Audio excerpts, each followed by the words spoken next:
Hi dear students, welcome to our channel Accountancy in Tamil.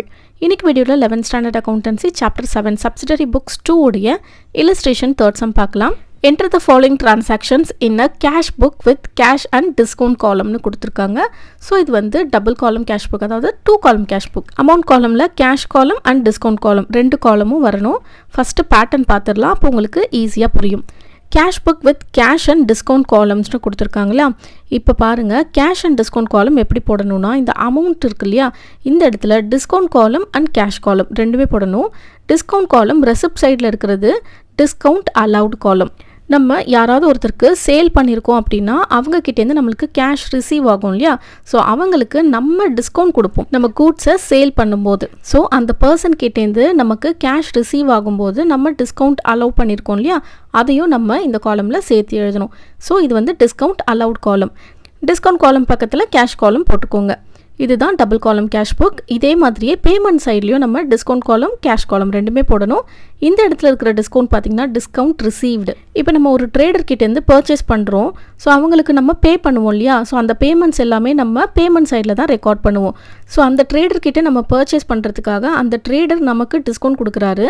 So நமக்கு இது discount received. ஓகேவா, so discount received அப்படின்றது தான் நம்ம இந்த காலமில் போஸ்ட் பண்ணணும். உங்களுக்கு கிளியராக புரிஞ்சிருக்கும்னு நினைக்கிறேன். So discount received and discount allowed ரெண்டுத்துக்குமான டிஃப்ரென்ஸ் இது தான். எது எந்த சைட் போடணும்னு உங்களுக்கு ஈஸியாக புரிஞ்சிருக்கும். Next cash column as usual போட்டுக்கணும்.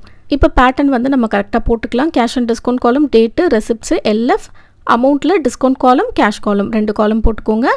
அதே மாதிரி கிரெடிட் சைட்லேயும் date, payments, LF, amount, rupees போட மறக்காதீங்க. கீழே டிஸ்கவுண்ட் அண்ட் கேஷ் காலம் ரெண்டுத்தையுமே போட்டுக்கோங்க. 2017 January 1 cash in hand 11,500 rupees கொடுத்துருக்காங்க. ஸோ கேஷ் இன் ஹேண்ட் அப்படின்னாலே நம்மளுக்கு பேலன்ஸ் ப்ராட் டவுன் இல்லையா. As usual asset account always shows a debit balance. So debit சைடில் 2017 January 1 to balance brought down 11,500 cash காலமில் போட்டுக்கோங்க. Discount காலமில் ஏதாவது இருந்துச்சுன்னா மட்டும்தான் நம்ம இந்த டிஸ்கவுண்ட் காலம் யூஸ் பண்ணணும். டிஸ்கவுண்ட் எதுவும் இல்லைனா அங்கே எதுவும் போட வேண்டாம். January 5 paid to Ramanathan by depositing in cash deposit machine 300 rupees. Discount allowed by him 10 rupees. இப்போ ராமநாதன் கிட்டேருந்து நம்ம ஏதோ ஒரு பர்ச்சேஸ் பண்ணியிருக்கோம். ஸோ ராமநாதனுக்கு நம்ம பே பண்ணுறோம். இப்போ ராமநாதன் தான் நமக்கு டிஸ்கவுண்ட் கொடுக்குறாரு. ஸோ பேமெண்ட் சைடில் 2017 January 5 பை ராமநாதன் அக்கௌண்ட்டுன்னு போட்டு டிஸ்கவுண்ட்டில் 10 rupees போடுங்க. கேஷ் காலமில் 300 rupees போடுங்க. 300 rupees பர்ச்சேஸ் பண்ணதுக்கு 10 rupees டிஸ்கவுண்ட் வந்து கொடுத்துருக்காங்க Ramanathan. Next January 8 purchased goods for cash 400 rupees. Purchase பண்ணியிருக்கோம் அப்படின்னாலே நம்மக்கிட்டேருந்து கேஷ் வெளியே போயிருக்கோம் இல்லையா. ஸோ January 8 பேமெண்ட் சைடில் பை பர்ச்சேஸ் அக்கௌண்ட்டுன்னு போட்டு 400 rupees போட்டுக்கோங்க. January 10 cash received from Rajagopal 980 rupees. Discount allowed 20 rupees.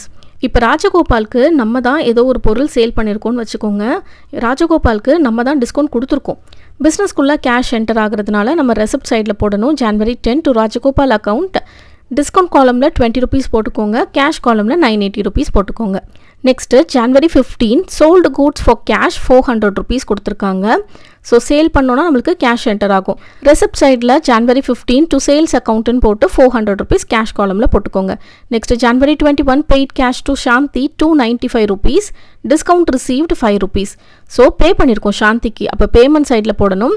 டேட்டில் 21 போட்டு பை சாந்தி அக்கௌண்ட்டுன்னு போட்டுக்கோங்க. டிஸ்கவுண்ட்டில் 5 rupees போட்டுக்கோங்க. அண்ட் கேஷ் காலமில் 295 rupees போட்டுக்கோங்க. Next January 25 paid wages by cash 50 rupees கொடுத்துருக்காங்க. ஸோ பே பண்ணதுனால நம்ம பேமெண்ட் சைடில் போடணும். டேட்டில் 25 போட்டுக்கோங்க. பை வேஜஸ் அக்கௌண்ட் 50 rupees போட்டுக்கோங்க கேஷ் காலமில்.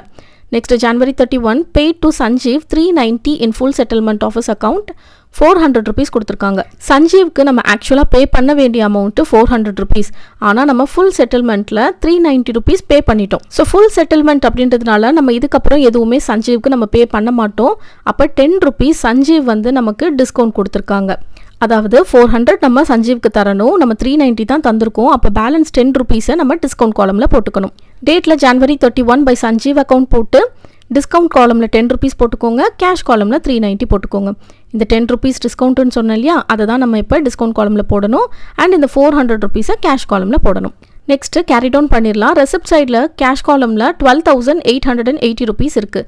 அண்ட் பேமெண்ட் சைடில் இருக்கிற அமௌண்ட்ஸ் எல்லாத்தையும் ஆட் பண்ணி இந்த 12,880லேருந்து மைனஸ் பண்ணிங்கன்னா 11,445 வரும். இதுதான் carry down. So January 31 balance carry டவுன்னு போட்டு 11,445 rupees போட்டுக்கோங்க. இது அப்படியே நம்ம ப்ரா டவுன் பண்ணிடணும் நெக்ஸ்ட் மந்த்துக்கு. டெபிட் சைடில் அதாவது ரெசிப்ட் சைடில் டு பேலன்ஸ் ப்ரா டவுன் போட்டு 11,445 எழுதிக்கோங்க. நெக்ஸ்ட்டு டிஸ்கவுண்ட் காலம்க்கு ஜஸ்ட் டோட்டல் மட்டும் பண்ணிக்கோங்க. டோட்டல் பண்ணி டோட்டல் காலம்ல எழுதிக்கோங்க. பேலன்ஸ் கேரி டவுன் பண்ணி ப்ரா டவுன் பண்ணணும் அப்படின்ற நீட் இல்லை. இங்கே கீழே நோட்டில் கொடுத்துருக்காங்க பாருங்கள், டிஸ்கவுண்ட் காலம் is not to be balanced அப்படின்னு கொடுத்துருக்காங்க. இந்த சம் உங்கள் எல்லாருக்குமே ஈஸியாக புரிஞ்சிருக்கும்னு நினைக்கிறேன். இந்த சம்மில் உங்களுக்கு ஏதாவது டவுட்ஸ் இருந்ததுன்னா கண்டிப்பாக கமெண்ட் செக்ஷனில் கேளுங்க. என்னோட வீடியோ உங்களுக்கு யூஸ்ஃபுல்லாக இருந்துச்சு அப்படின்னா கண்டிப்பாக வீடியோவை லைக் பண்ணிவிட்டு உங்கள் ஃப்ரெண்ட்ஸ் கூட ஷேர் பண்ணிக்கோங்க. நம்ம சேனலில் வரக்கூடிய அடுத்தடுத்த வீடியோஸ் எல்லாத்தையுமே பார்க்குறதுக்கு கண்டிப்பாக நம்ம சேனலை சப்ஸ்கிரைப் பண்ணி பக்கத்தில் இருக்கிற பெல் ஐக்கானை கிளிக் பண்ணி வச்சுக்கோங்க. அப்போ தான் நான் போடக்கூடிய வீடியோஸ் எல்லாமே உங்களுக்கு நோட்டிஃபிகேஷனில் வரும். தேங்க்ஸ் ஃபார் வாட்சிங்.